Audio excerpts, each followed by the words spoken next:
Hello friends, welcome to my YouTube channel that is @the BioLearner. So today we are going to study about the ends produced by restriction enzymes.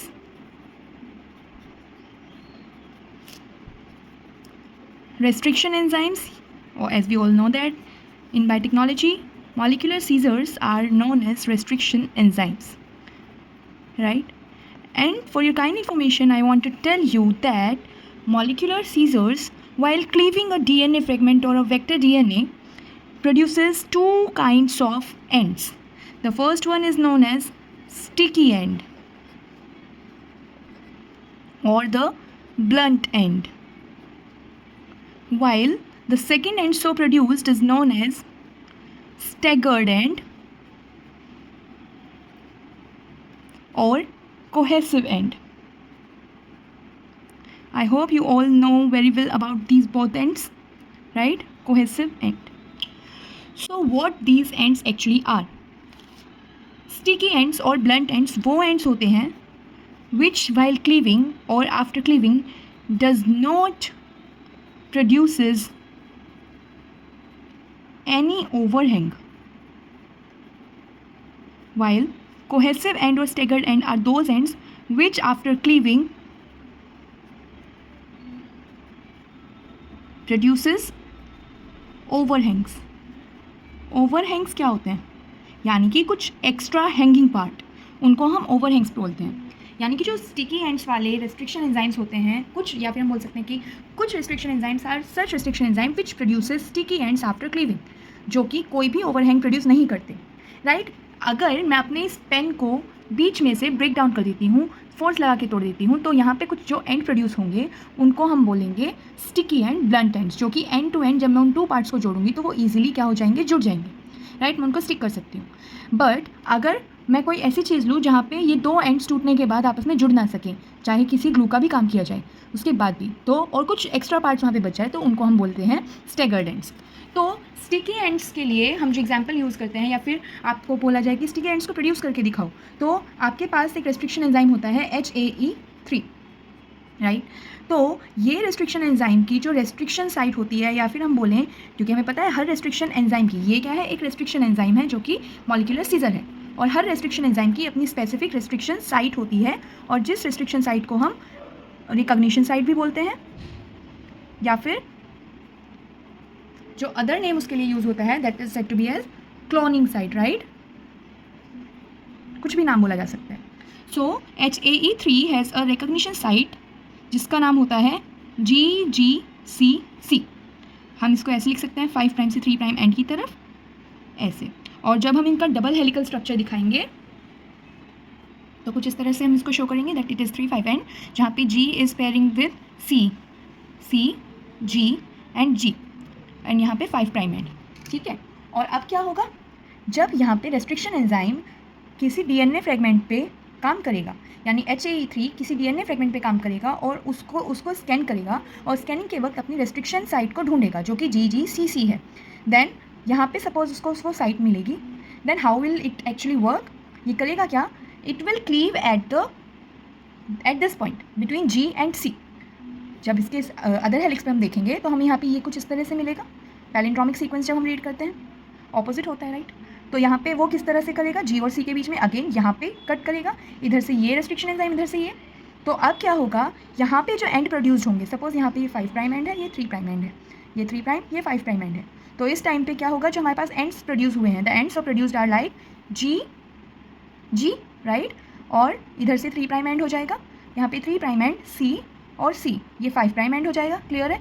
अब हमारे पास other and भी produce होगा एक, जिसमें हम 5 prime की तरफ से चलेंगे. अब यहाँ पे C और C रहेगा, और इधर 3 प्राइम एंड आ जाएगा, और नीचे की तरफ इधर 5 प्राइम एंड है, तो आप यहाँ पे ऐसे नोटिस कर देंगे इसको, और यहाँ पे G और G है हमारे पास इस वाले एंड पे, और जब एंड करेंगे तो यहाँ पे ऐसे हो जाएगा. सो ये जो एंड हमारे पास प्रोड्यूस हुए हैं, आप देख सकते हैं ये एंड्स जो प्रोड्यूस हुए हैं, यहाँ पे कोई ओवरहैंगिंग नहीं है, और यहाँ पे जो एंड प्रोड्यूस्ड हुए हैं इन्हीं को हम बोलते हैं ब्लंट एंड्स और sticky ends. Right? So further moving we will get to know about staggered end और कोहेसिव एंड, एंड उनके लिए we will move forward with the help of a diagram mention in our NCERT. So now look at this as follows. यहाँ पे आपको ये जो figure दिखाई गई है, फिगर 9.1 HP नंबर 166, तो यहाँ पे आपको जो एंड्स प्रोड्यूस दिखाए गए हैं, दीज आर कोहेसिव एंड और we can say the staggered ends, right. और यहाँ पे जो एग्जाम्पल लिया गया है वो है रेस्ट्रिक्शन एंजाइम EcoR1 का, जिसकी रेस्ट्रिक्शन साइट होती है GAATTC, राइट। और जब हम पैलिंड्रोमिक सीक्वेंस में लेके चलेंगे तो इट विल पेयर विथ इस nitrogen bases like that CCTTC, right. Wait a minute, yes, A, ऐसे, है ना। तो अब आइए इस वाली डायग्राम पे एक बार देखिएगा इसको। देखो यहाँ पे आपको क्या दिखाई दे रहा है, एक्शन ऑफ रेस्ट्रिक्शन एंजाइम। यहाँ पे आप देखो, इधर एक आपको वेक्टर डीएनए दिया है और इधर फॉरेन डीएनए दिया है। ये वो डीएनए है जिसका सेगमेंट हमें क्लीव करके जिस डीएनए के फ्रेगमेंट को हमें होस्ट के अंदर इंसर्ट कराना है, एंड ये हमारा वेक्टर डीएनए है जिसके अंदर ये इंसर्ट होगा और वेक्टर की फॉर्म में आरडीएनए बन के एक होस्ट तक जाता है, राइट। तो ये फॉरेन डीएनए है और मैंने आपको एक चीज़ भी बताई थी कि रेस्ट्रिक्शन एंजाइम का जब हम यूज़ करते हैं फॉरेन डीएनए को क्लीव करने के लिए, सेम रेस्ट्रिक्शन एंजाइम जिससे हमने फॉरेन डीएनए को क्लीव किया है उसी रेस्ट्रिक्शन एंजाइम से हम वेक्टर डीएनए को भी क्लीव करते हैं। तो अब जब हमने EcoR1 रेस्ट्रिक्शन एंजाइम का यूज़ किया है, सो वेक्टर डीएनए और फॉरेन डीएनए दोनों को कट करने के लिए हम इसी एंजाइम का यूज़ करेंगे, and in the process this EcoR1 restriction enzyme will scan the DNA fragment entirely throughout and will find its restriction site as GAATTC, and जहाँ पे भी उसको ये साइट मिलेगी वो वहाँ पे जाके क्लीव कर देगा। और याद रखना इसमें भी वो क्लीव करता है G और A के बीच में, इस तरह से, ठीक है। तो अब इधर आइए आप लोग, जब आप वेक्टर डीएनए की तरफ देख रहे हैं तो यहाँ देखें GAATTC, इधर CTTAAG, राइट। यहाँ पे ये वाला सेगमेंट देखेगा, इधर भी रेस्ट्रिक्शन साइट यही वाली होगी। जब फॉरेन डीएनए की बात करेंगे ये हमेशा काम करेगा G और A के बीच में आके क्लीव करने की, ठीक है। तो इधर भी ये G और A के बीच में क्लीव करेगा और फॉरेन डीएनए के पास भी ये G और A के बीच में क्लीव करेगा, दोनों ही अपने हेलिक्स पे काम करेगा ये, है ना। तो अब क्या होगा, जैसे ही इसने यहाँ पे क्लीव किया होगा तो हमारे पास, अगर मैं केवल इस वाले सेक्शन को लेती हूँ, मेंशन और we can say I am highlighting the point where the cleaving has been done.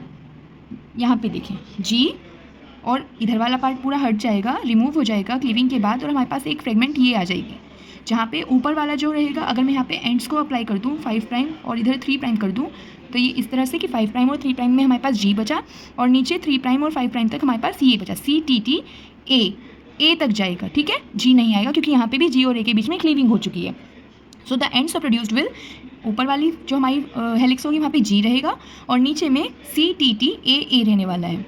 ऐसे ही हमारा दूसरा एंड प्रोड्यूस होगा जो हमारा रहने वाला है AATTC ऊपर की तरफ से और नीचे रहने वाला है G की तरफ से, ठीक है। देखो एक एंड तो इसने यहाँ पे प्रोड्यूस करके दिखा दिया, जो अदर बचा मैं आपको यहाँ पे दिखा देती हूँ।